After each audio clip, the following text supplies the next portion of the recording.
Amargura para tres sonámbulos. Gabriel García Márquez. Ahora la teníamos allí, abandonada en un rincón de la casa.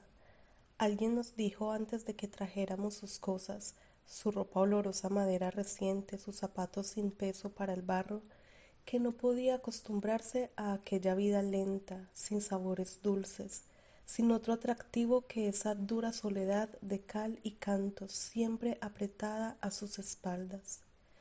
Alguien nos dijo, y había pasado mucho tiempo antes que lo recordáramos, que ella también había tenido una infancia.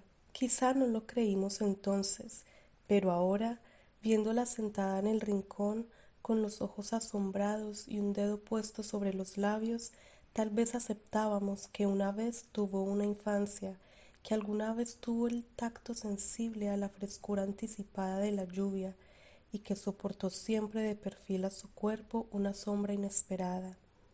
Todo eso y mucho más lo habíamos creído aquella tarde en que nos dimos cuenta de que, por encima de su submundo tremendo, era completamente humana.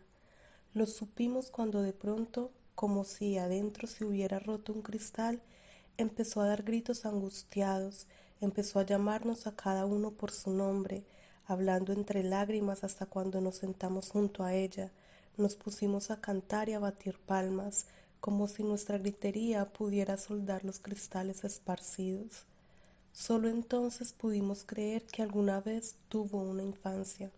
Fue como si sus gritos se parecieran en algo a una revelación, como si tuvieran mucho de árbol recortado y río profundo. Cuando se incorporó, se inclinó un poco hacia adelante y todavía sin cubrirse la cara con el delantal, todavía sin sonarse la nariz y todavía con lágrimas, nos dijo: no volveré a sonreír. Salimos al patio, los tres, sin hablar. ¿Acaso creíamos llevar pensamientos comunes? Tal vez pensamos que no sería lo mejor encender las luces de la casa. Ella deseaba estar sola, quizás sentada en el rincón sombrío, tejiéndose la trenza final, que parecía ser lo único que sobrevivía a su tránsito hacia la bestia. Afuera, en el patio, sumergidos en el profundo vaho de los insectos, nos sentamos a pensar en ella. Lo habíamos hecho otras veces. Podíamos haber dicho que estábamos haciendo lo que habíamos hecho todos los días de nuestras vidas. Sin embargo, aquella noche era distinto. Ella había dicho que no volvería a sonreír, y nosotros que tanto la conocíamos teníamos la certidumbre de que la pesadilla se había vuelto verdad. Sentados en un triángulo la imaginamos allá adentro, abstracta, incapacitada hasta para escuchar los innumerables relojes que medían el ritmo, marcado y minucioso, en que se iba convirtiendo en polvo. Si por lo menos tuviéramos valor para desear su muerte, pensábamos a coro. Pero la queríamos así, fea y glacial como una mezquina contribución a nuestros ocultos defectos. Éramos adultos desde antes, desde mucho tiempo atrás. Ella era, sin embargo, la mayor de la casa. Esa misma noche habría podido estar allí, sentada con nosotros, sintiendo el templado pulso de las estrellas, rodeada de hijos sanos. Habría sido la señora respetable de la casa si hubiera sido la esposa de un buen burgués o concubina de un hombre puntual, pero se acostumbró a vivir en una sola dimensión, como la línea recta, acaso porque sus vicios o sus virtudes no pudieran conocerse de perfil. Desde varios años atrás ya lo sabíamos todo.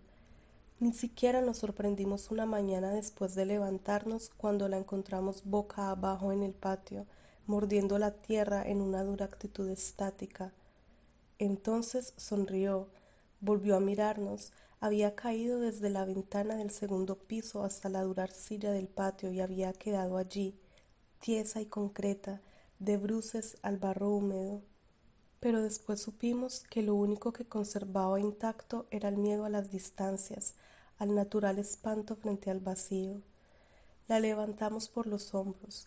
No estaba dura como nos pareció al principio. Al contrario, tenía los órganos sueltos, desasidos de la voluntad, como un muerto tibio que no hubiera empezado a endurecerse. Tenía los ojos abiertos, sucia la boca de esa tierra que debía saberle ya a sedimento sepulcral cuando la pusimos de cara al sol y fue como si la hubiéramos puesto frente a un espejo. Nos miró a todos con una apagada expresión sin sexo que nos dio, teniéndola ya entre mis brazos, la medida de su ausencia. Alguien nos dijo que estaba muerta y se quedó después sonriendo con esa sonrisa fría y quieta que tenía durante las noches cuando transitaba despierta por la casa. Dijo que no sabía cómo llegó hasta el patio, dijo que había sentido mucho calor, que estuvo oyendo un grillo penetrante, agudo, que parecía, así lo dijo, dispuesto a tumbar la pared de su cuarto, y que ella se había puesto a recordar las oraciones del domingo con la mejilla apretada al piso del cemento. Sabíamos, sin embargo, que no podía recordar ninguna oración, como supimos después que había perdido la noción del tiempo cuando dijo que se había dormido sosteniendo por dentro la pared que el grillo estaba empujando desde afuera, y que estaba completamente dormida cuando alguien cogiéndola por los hombros apartó la pared y la puso a ella de cara al sol. Aquella noche sabíamos, sentados en el patio, que no volvería a sonreír. Quizá nos dolió anticipadamente su seriedad inexpresiva, su oscuro y voluntarioso vivir arrinconado. Nos dolía hondamente como nos dolía el día que la vimos sentarse en el rincón a donde ahora estaba y le oímos decir que no volvería a deambular por la casa. Al principio no pudimos creerle. La habíamos visto meses enteros transitando por los cuartos a cualquier hora, con la cabeza dura y los hombros caídos sin detenerse, sin fatigarse nunca. De noche oíamos su rumor corporal, denso, moviéndose entre dos oscuridades, y quizás nos quedamos muchas veces despiertos en la cama, oyendo su sigiloso andar, siguiéndola con el oído por toda la casa. Una vez nos dijo que había visto el grillo dentro de la luna del espejo, hundido, sumergido en la sólida transparencia y que había atravesado la superficie del cristal para alcanzarlo.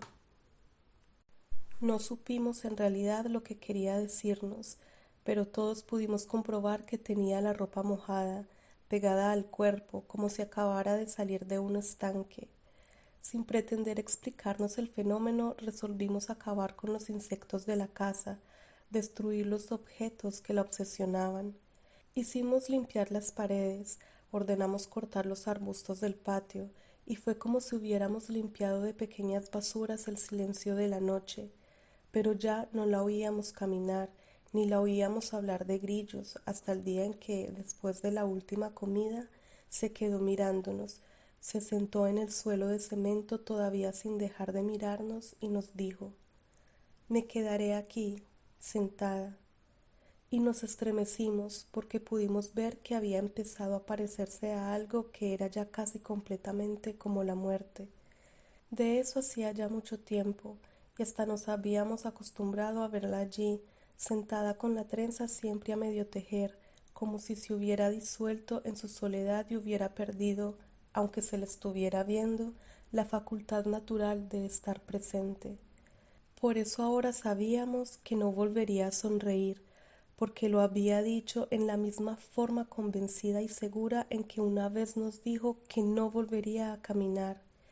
Era como si tuviéramos la certidumbre de que más tarde nos diría: «No volveré a ver», o quizás «No volveré a oír», y supiéramos que era lo suficientemente humana para ir eliminando a voluntad sus funciones vitales y que espontáneamente se iría acabando sentido a sentido hasta el día en que la encontráramos recostada a la pared como si se hubiera dormido por primera vez en su vida. Quizás faltaba mucho tiempo para eso, pero los tres, sentados en el patio, habríamos deseado aquella noche sentir su llanto afilado y repentino, de cristal roto, al menos para hacernos la ilusión de que habría nacido una niña dentro de la casa, para creer que había nacido nueva.